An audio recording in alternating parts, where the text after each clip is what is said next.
It's Charmaine Walters here, night nanny and sleep coach, and the creator of the website soundlysleeping.co.uk, where I blog and I share the pearls of wisdom that I have learned in the many years that I have been working with mums one-to-one. Please feel free to share this on Twitter, share it on Facebook, or share it with all your followers. So today I just wanted to jump online because I am in the middle of creating a membership site for my lovely mummies, and the whole idea behind my membership site is to just share all of the information that I can with mums on how they can help their babies and toddlers sleep through the night in various ways, with crying techniques, no crying, gentle sleep training without sleep training. Basically, I'm just creating a hub of information where mums of babies and toddlers who don't sleep quite so well can come and learn about the norms of infant sleep and how that they can help their babies to sleep better eventually through the night. Now, I was scoping the other day and I was talking about how I got my own daughter, who is now 14 years old, sleeping through the night by 8 weeks old without any sleep training. I didn't do any sleep training with her at all, so I just wanted to share 4 tips with you on how I did that. So I'm not going to break down exactly how I got her sleeping through it. I'm going to save that for another scope. But today I'm just going to share 4 things that you lovely mummies can do that will help you to help your baby to learn to sleep through the night. So tip number 1 is your mindset. Now, one thing I am learning since I started my business and since I've been learning about how to share what I've learned about sleep with the mums that I'm working with is that when you are starting a business or doing anything, initially, whether you believe you're capable or not will help you or hinder you in your process. And the same principle applies to helping your baby to sleep. If you believe that you can help your baby to sleep, if you believe that you can learn the skills or learn about sleep in order to help your baby to sleep better, then they will. If you believe, however, that, oh, I'm an awful mom, I'm too tired, I can't function, I'm just never going to be able to get through this, I'm never going to be able to get my baby sleeping through, then you're right too. Mindset is everything. So if you are struggling with sleep right now, and you're probably thinking, oh my God, you know, I'm only 3 or 4 weeks or 3 or 4 months into this parenting gig, my baby's not sleeping through, I'm a terrible mom, I'm sleep deprived. Don't believe all those horrible things. When you are sleep deprived, your brain doesn't work or function in the way it should do. You're going to have a hard time remembering things. There are going to be hormones flying around your system to help you cope with being sleep deprived, and you're probably going to be a lot more emotional and a lot less patient than you usually are. And so I've often found, this is for myself as well as some of the mums that I work with, is that when you're sleep deprived, the things that you're thinking aren't necessarily true. So when I'm sleep deprived, I usually come home and I have such a really short temper and I just think, oh, I'm a terrible mum, I'm always tired, I can't think straight, I haven't got the energy to cook, or I haven't got the energy to spend quality time with my daughter. That's not true. So you have to believe within yourself, you know what? Yes, I'm tired, but I can figure out how to get my baby to sleep. I can learn this. I can help my baby to shape habits, and I can help my baby learn how to sleep. And I can help you with that too. So firstly, believe that it is possible. Believe that it is possible for you to learn how to help your baby to sleep, and for you to then share those or teach your baby how to sleep. So if you'd like to learn how you can help your baby to sleep, follow me here, follow me on Facebook, and go to my website and follow me there too. I'm always sharing lots of information and hints and tips on how you can help to teach your baby to sleep well. So know and understand that it is possible. Your baby will sleep through the night sooner rather than later, especially if you are taking steps to learn about sleep. Your baby is going to learn how to sleep through the night very quickly. But remember, when you are thinking about sleep, I think it's important for mums to know and understand that when you are learning about infants and toddler sleep, you're going to learn initially that they sleep very differently to us initially. And eventually, as they grow and they mature, they get better at sleeping, and they eventually start sleeping like adults do as they get older. But right now, they are sleeping like babies for a very good reason. Babies sleep the way they do because it's a skill they haven't yet mastered. And that's what you need to kind of remember. Just like them being able to crawl or walk or talk, eat solids, use a potty, these are skills that they're going to have to practice and master. And the same principle applies with sleep. So when you think of it like that and think, okay, my baby's learning a new skill and she's just going to have to practice it before she masters it, you're on the right track.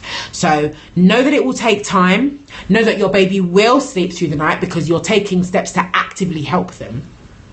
And also know that if your baby is struggling with anything, they can learn how to sleep through the night.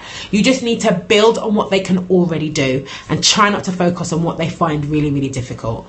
So even though your baby might wake up really quite frequently through the night, you might find your baby's waking 3 or 4 times through the night. Try not to focus on that. Focus on the fact that, okay, my baby wakes up quite a lot of times through the night, but she can self-settle, so let's build on what she can do. So at least if you're focusing on the positives, it's easier to think, okay, I'm going to get this baby sleeping through, rather than focusing on what they can't do. My baby can't sleep through the night. My baby keeps waking. Try not to focus on that. Focus on the positive. Tip 2 is make sure that you really get to know your baby. And I know that might sound counterintuitive, like, duh, I'm with my baby all the time, I know them. Yes, that is true, you are with your baby all the time. But unfortunately, I'm a mum too, and I'm very guilty of this. Us mums, being a mum is not the only job that we have. We're usually wives or girlfriends or partners. We're usually running a household, so we're housekeeper, taxi, cleaner, washer-upper, dinner cook, chef. We are wearing lots and lots of hats, and we have got lots and lots of things running through our brain. So yes, we do know our children. I'm not saying that at all, but I mean really get to know them. Find out those little unique things about your baby that are unique to just your baby and nobody else. And what I mean by that is, in the early stages, when you're new to parenting, there are things that you're going to see that your baby's doing, and you might not necessarily know what those cues are. That's what they are, the things that your baby does that indicate certain needs or behaviors. Those are cues. And in the early stages of parenthood, especially when they're a newborn and you're waking up frequently during the night and your sleep is fragmented, it's going to be quite difficult for you to remember what those little things are. So what I would suggest to you is, I say this all the time, is to keep a diary. Keep a diary of what they're doing. It doesn't need to be anything major, really, really simple. Just make a note of what they're doing and when they're doing it. So for example, if at 7 a.m. they wake up and they're hungry, you can write in a diary, 7 a.m. had a breastfeed, or 7 a.m. had 6 ounces of milk. I say write it down rather than using an app, because when we physically write things down, we are ingraining that thought into our memory, and it makes it much easier to recall it. So get into the habit of writing things down. Now initially, when you're a first time mum, or when you first start keeping a diary, you're going to find that you're writing down everything and everything, anything and everything, things that might not make sense initially. Don't worry about that, because the more that you record, the more you're going to be able to identify different things. And as you get to know your baby better and better, you won't need to record everything, because you'll be writing it down and you'll be recalling so much. But the things that I want you to place a close attention to when you're keeping a diary is things like early sleep cues. Now we all know the more basic cues like yawning, rubbing eyes and crying. Those are the later cues of tiredness. But keeping a diary can help you to identify your baby's individual sleep cues. So for example, if your baby is playing with you and interacting with you and suddenly they lose interest in what you're doing, that's an early sleep signal. If your baby starts pulling their ear, some babies do that. If your baby starts rubbing their nose, or it could be anything. Again, it could be unique to your little one. So keeping a diary can help you to identify what those unique cues are. Another reason why keeping a diary might be really useful is because it can help you to identify your little one's personality, which is really useful when you're creating habits and building routines to help your baby sleep better, and also their sensory mode. So what I mean by personality is that, for example, you might have a really laid back and easygoing baby where routine isn't that important, where they go to sleep quite easily. Even though they wake up frequently during the night, you can really get them back to sleep quite easily.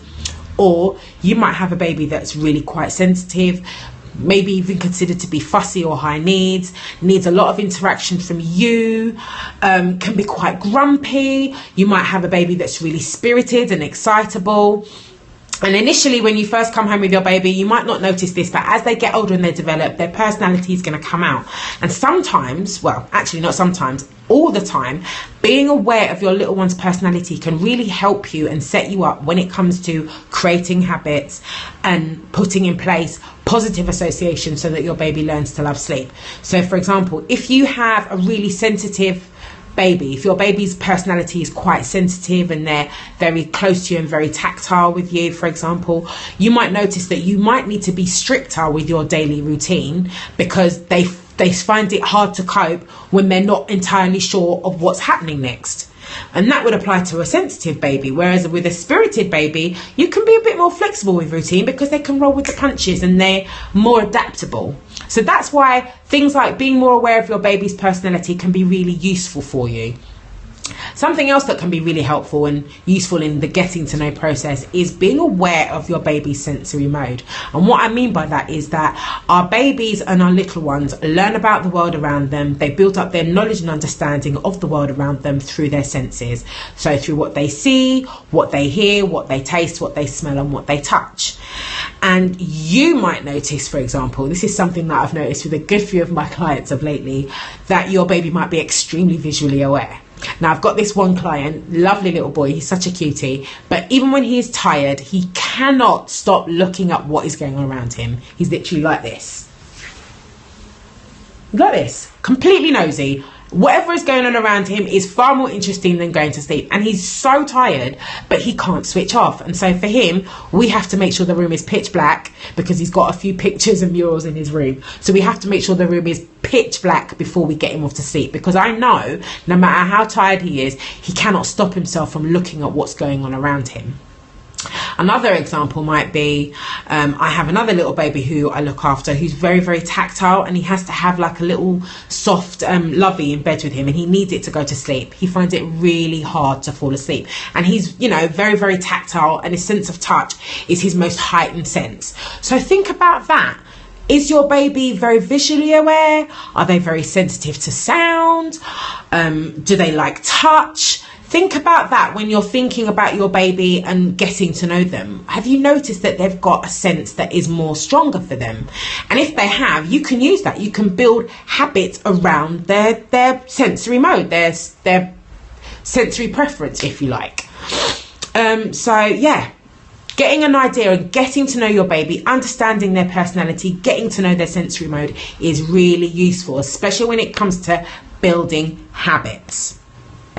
Right, tip number 3 would be is to get to know the norms of infant sleep. And the reason why I say that is because when you know and understand how your baby sleeps and why your baby sleeps the way they do, it makes it very easy to change and shape how they sleep.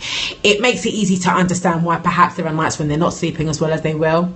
It makes it easier to understand why they're having a rough night on some nights and why on other nights they might do really well. So make it your business, make it your priority, if you like, to understand the difference between how adults sleep and how babies sleep, because having that information will again be really, really useful to you, combined with the knowledge that you have of your baby, and it will help you when you're building habits.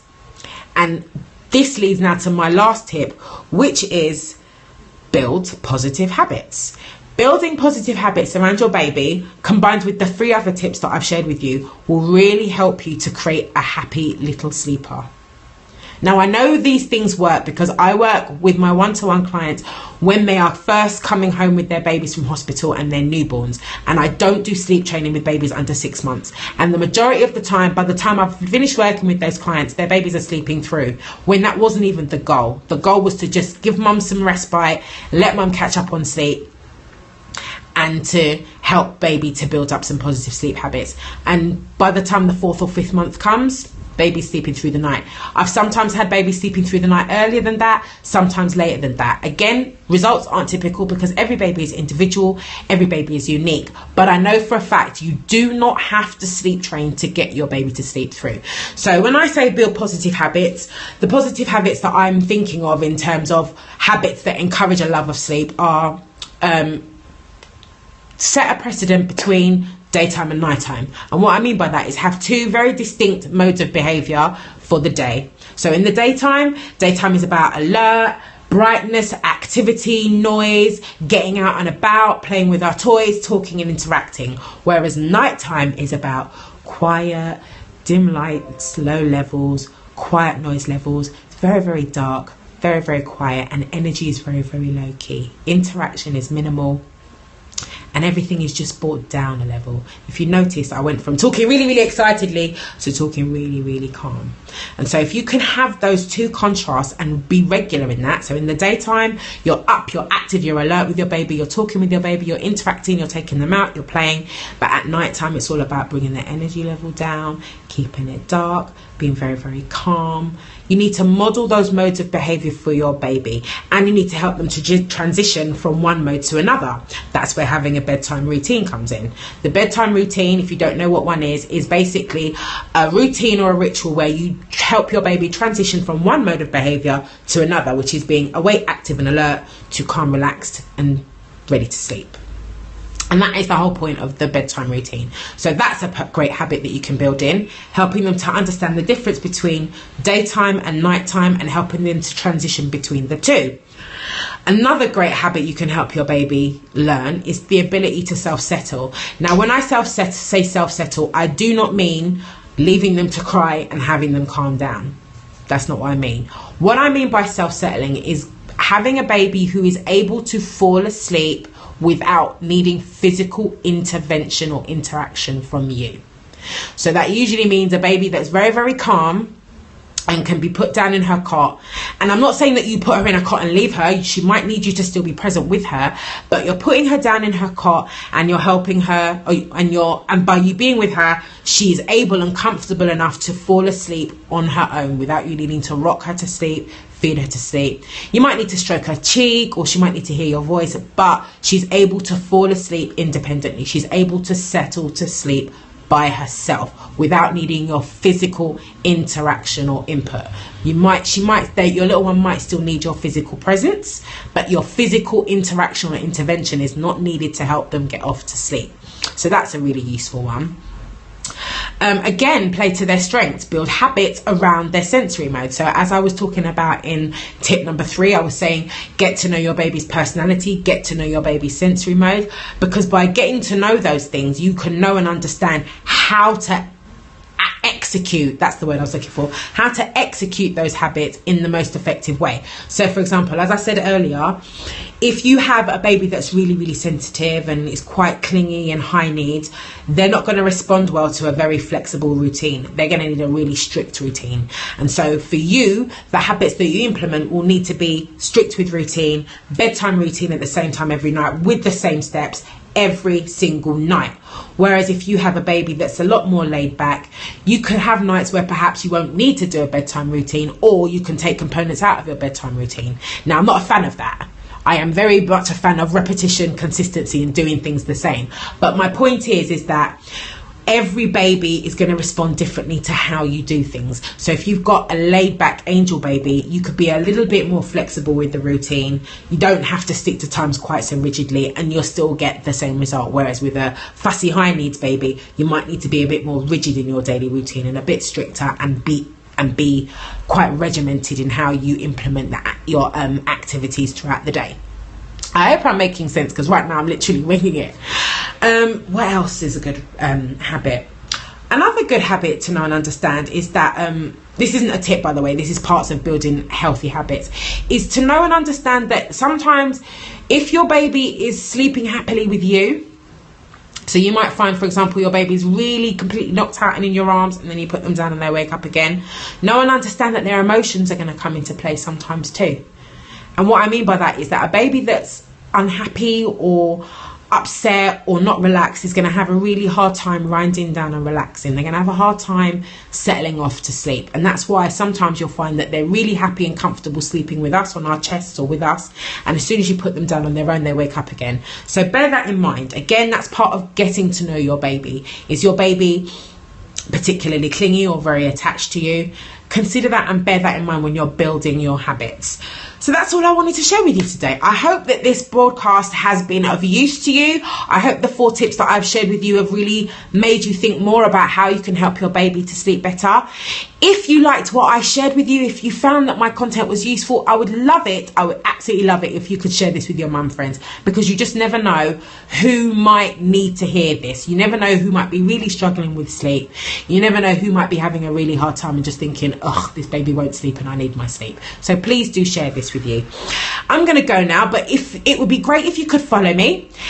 You can follow me here, or you can follow me on Twitter at Soundly Sleeping without the G. I'm also found on Periscope at Soundly Sleeping, and I can be found on Facebook at Soundly Sleep. Well, it's not at Soundly Sleeping. On Facebook, it's Soundly Sleeping with Charmaine Walters. You can also find me on my website, soundlysleeping.co.uk. And if you are a mum, if you've got a baby or a toddler and they're just not sleeping that great, and you just think, oh, I can't do this on my own, I need help, reach out to me. I can help you. You don't necessarily have to work with me one-to-one. I have a lot of free resources on my website. I also have a group, a Facebook group, where you can join other sleep deprived mums too, where we talk every day. We share our triumphs, our goods, our highs, our lows. If we're up at 3 o'clock in the morning with a baby that's not sleeping, we're in there going, oh, this baby won't sleep, can you help me? So feel free to join us there. To join us in that Facebook group, all you have to do is to follow the link in my bio. It's still in my bio. It's bit.ly/we want sleep.